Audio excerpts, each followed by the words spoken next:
it's hard to really be all that optimistic about the rotation as it looks right now, but hopefully that Nate Pearson comes up next year and becomes the ace of the staff, as you mentioned. TJ Zoik as well, maybe Anthony Kay, but we'll just have to wait and see. And I certainly agree with you that they need to bring in some veterans to cut the corners and clean up a bit in that rotation for 2020 if they want any chance of contending for at least a wild card spot. But that being said, the Blue Jays have been able to fill their starts with the use of openers, and that's something that we love to talk about on this podcast, openers. And the Blue Jays have actually been quite successful by using openers. We see Wilmer Font, a guy who started last night, has been effective in that role. Buddy Boshears, who opened on Tuesday against LA, was very good as well. The opener has seemed to be quite successful for the Blue Jays. I mean, I don't have the numbers in front of me. I believe they were 9-2 before yesterday's game, although that could be a little wrong because I just feel like they've used the opener a lot more than 11 times. So maybe that's just a Sportsnet error, but it seems to have worked so far for the Blue Jays. Yeah, no doubt about it. And Charlie Montoyo came in from the Tampa Bay Rays, who had been using the opener last year. We saw Ryan Stanek, who was so filthy against the against the Jays last year. I just remember we couldn't get any single hits off of Ryan Stanek. They turned it over to their bulk starter, and they go on for the wins. But this year, the Jays they acquired Wilmer Font and added him to the opener. And Pete Walker noticed that he was tipping his pitches, so they fixed him up, and he's been really effective for the Blue Jays this year as an opener. They added Buddy Boshears, but he's not really a permanent opener. Yesterday, I believe it was... Who was yesterday's opener? Yesterday was Font, and then Buddy Boshears came in for 5 batters, I believe. Then they turned it over to Godley, who was their bulk guy. Yeah, but so that's the opener for the Blue Jays, and that's for next year. If the Jays don't have starters, we certainly have the opener, which certainly is effective, and more major league teams will certainly have to go along with this memo of having an opener. This year's Tampa Bay Rays staff, they signed Charlie Morton in the winter as their veteran piece, and they have a guy named Ryan Yarbrough who's been so good for the Rays this year. And they have, I believe they have 3 starters in their rotation right now. Trevor Richards is their 3rd starter, and he has a 4.53 ERA with 12 losses, and you just see how the Rays are so successful this season. Well, they do have a lot of their starters on the DL, like Glasnow, Blake Snell, I believe, who else is on the DL for them? Just a bunch of guys, but as you can see, the Jays, if they bring in their young guys, Blake Snell is a very good young guy. The Jays bring in their young guys, Pearson, add in a piece like Charlie Morton, and then add in an opener. It's certainly going to be a successful season for the Jays. Certainly, we have to see if the prospects pan out, but the Rays have been successful at the opener, and right now their staff is depleted, and they're finding ways to get done. The Rays certainly have a really good bullpen, and their team is pretty good too. So let's see if the Jays could really focus in on adding some veteran presence and then some young guys, and then certainly using the opener to fill in when they need to. To be fair, though, I mean, you mentioned about the Blue Jays, they got to get a guy like Charlie Morton. But unfortunately, guys like Charlie Morton don't go on trees. Morton, I believe he was, the ERA leader at the All-Star break. Not sure if he's still that guy now, but Charlie Morton is an excellent pitcher, so getting a guy like him certainly will be a lot easier said than done. He didn't sign for much. Sorry, say it again? He didn't sign for much this offseason. Yeah, but, I mean, to get a guy for that production, I mean, he's a bargain contract at this point because of how well he's pitched, but I think if you're going to get a guy who has that production, it'll probably cost you a little more than what the Rays may have gotten for Charlie Morton. Yeah, so hopefully the Jays can sign someone.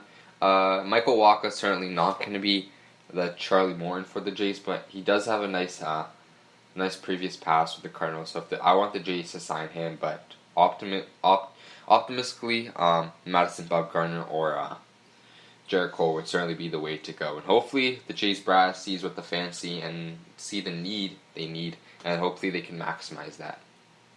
Yeah, I think Jake Odorizzi, as we mentioned in the last podcast, is the guy that... Jake Odorizzi, I really want him to.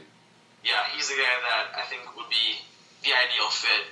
He's the guy that the Blue Jays would need. He could potentially, and I'm not, if the Blue Jays sign him and he doesn't have a great year, I mean, I'm not not saying could be. I'm not saying he will, but I'm saying he could be that Charlie Morton guy for the Blue Jays, because he's had a nice year for, as you mentioned, a very good Twins team on the last podcast. But yeah, I do want to talk about. Just quickly. Sorry, go ahead. Just quickly, I believe the only young starter under the age of 29 these 2 years are going to be Noah Syndergaard, and then I believe the second one was DeGrom, I believe. On the Mets? No, just in the free agent class of these next 2 years, the only people. So okay. The Jays, they want to go young, but they certainly have to sign somewhere, and money certainly talks. People certainly say, oh, these free agents would not want to go to the Blue Jays at all, but if Jake Odorizzi's offered a nice contract, money certainly talks to these players, and, well, they'll get the bag, and hopefully we'll secure it.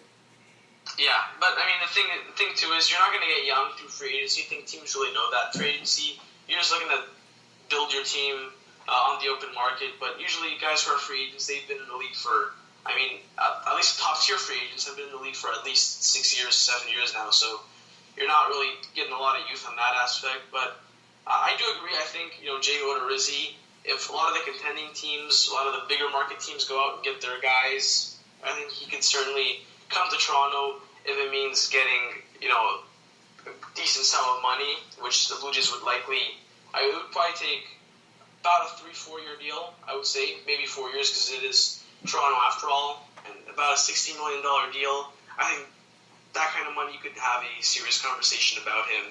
But, I mean, we'll see that for another episode as we move closer to the offseason. Let's talk about the team the Blue Jays have right now. And big topic for the future, big picture, Vlad Guerrero Jr. at third base. You're certainly 100% confident with him in your lineup, in the middle of your lineup for the next decade or so offensively. However, on defense, and there's been many conversations about this, you're just not as willing to make that bet defensively, because, and not just this year, but there's always been talks about him struggling on that side of the ball, and this year has really been no exception. He's played 634 innings, at third base this season.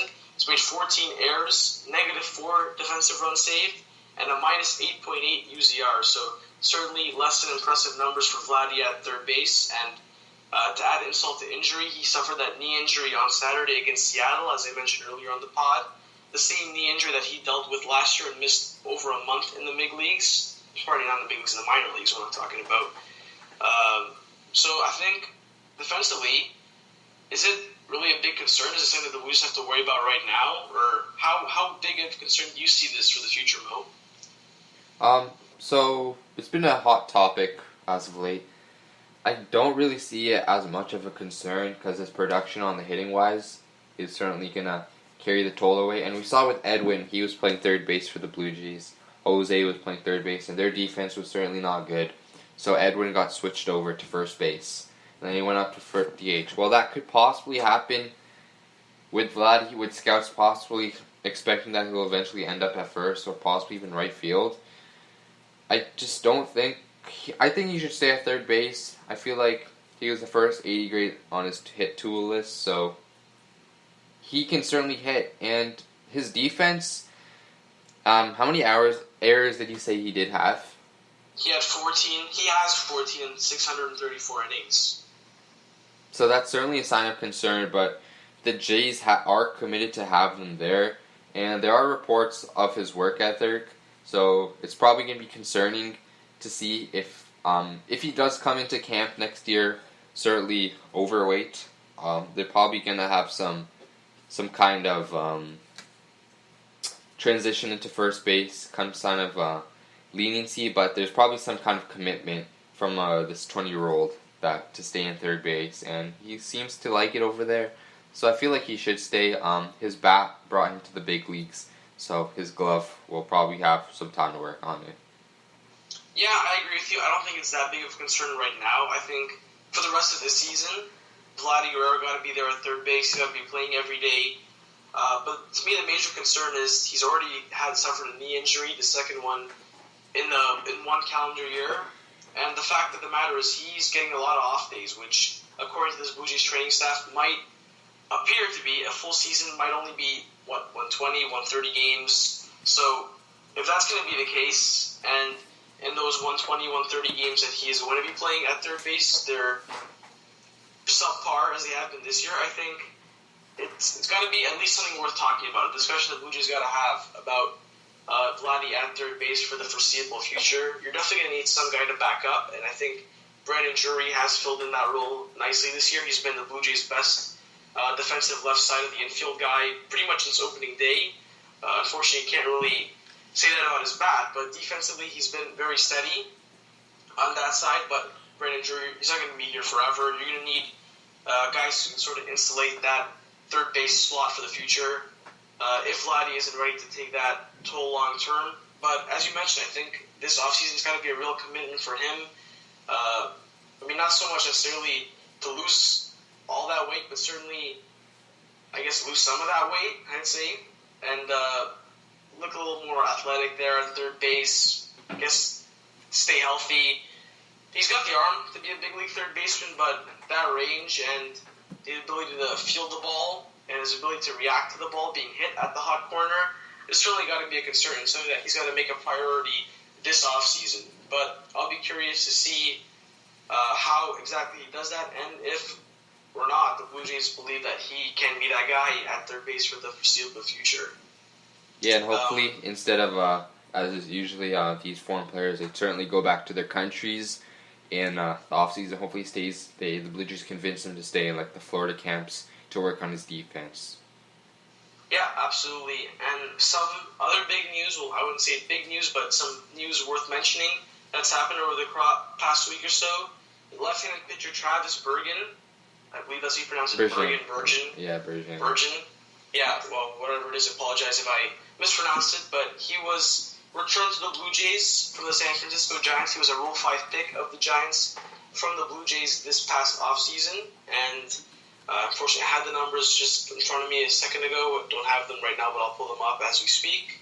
Anyway, he's been offered back to the Blue Jays because San Francisco didn't want to keep him on the roster for the whole entire season. Kind of like what the Blue Jays have to do with Elvis Luciano, who will have to come back by September just so that he can prove that he can stay on the whole team for the rest of the year. But Bergen, this season with the Giants, I have the numbers in front of me now, he's 2-0 with a 5.49 ERA in 21 games, 19 2/3 innings pitched, an ERA plus of 78, so a subpar year for him, but a guy that the Blue Jays couldn't keep in the Rule 5 draft. What do you make of this, Mo? I don't know much about Travis Bergen. I really haven't seen him pitch, but I guess any arm and any asset you can bring back is certainly worth mentioning.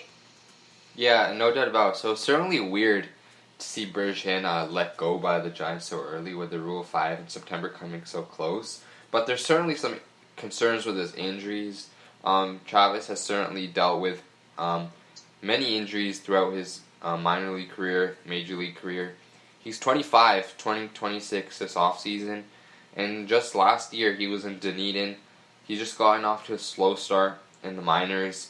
He certainly is very effective. He has amazing stuff. I remember watching him in spring training this past year with the Giants, and he was just amazing. He was lights out. He strikes out. He's kind of like Tim Meza, but this year in spring training he had a 1.69 ERA in 9 games, 10 innings pitched. He struck out 13, only gave up 5 hits, and had a whip of 0.84.